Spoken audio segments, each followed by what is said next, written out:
Assalamu alaikum warahmatullahi wabarakatuh. The things that I came across were a little hard to digest, but let's get right into it. I saw this claim, I saw this title, a ritual child blood sacrifice scheme is being carried out in Gaza. And honestly, मुझे बात at first को समझ नहीं आई. I was like, what does that even mean? And then I started researching about it. And then I came across something else. ये कि Israel's government has claimed that labeling its military campaign as genocide in Gaza is equivalent to a modern blood libel.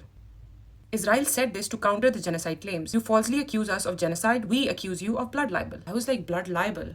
Now what the hell is that? मैं आपको बताती हूँ. Blood libel is an accusation that Jews murder Christians, especially children, who use their blood in religious rituals. Here I went a little more deeper to see what this whole accusation was about. Jews were accused of the same ritual crimes from time to time. 418 AD, Baronius reports the crucifixion of a boy by the Jews at between Aleppo and Antioch. 419 AD, in the Syrian district of Emnestar between Chalcis and Antioch, the Jews tied a boy to a cross on a holiday and flogged him to death.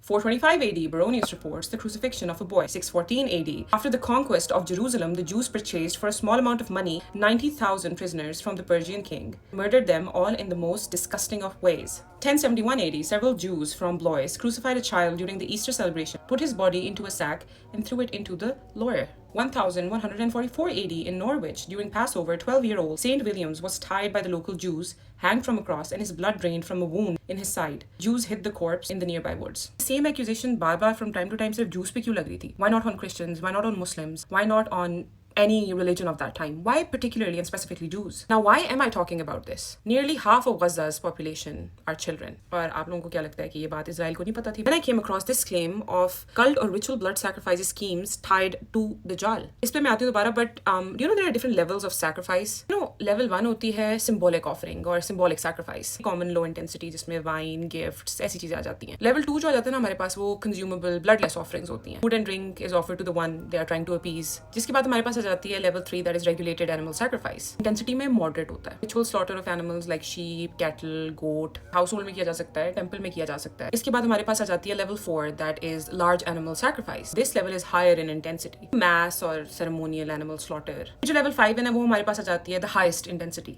of sacrifice. That is a human sacrifice. Very rare, but it happens. Why did I talk about sacrifices? You know, there are occults out there who present such sacrifices as offering. Offering for what exactly? For appeasing or honoring whoever they're trying to appease or honor. For purification, cleansing. इसी से मैं relate करना चाहूँगी, you know, in the Torah, one perfect red heifer cow is required for the purification ritual. लेकिन जो rabbinic description है, that 9 heifer cows were actually used from Moses until the destruction of the second temple. Same traditions speak of a 10th appearing in the Messianic era. So that means if you sacrifice 9 red heifer cows, 10th will appear when the false Messiah appears.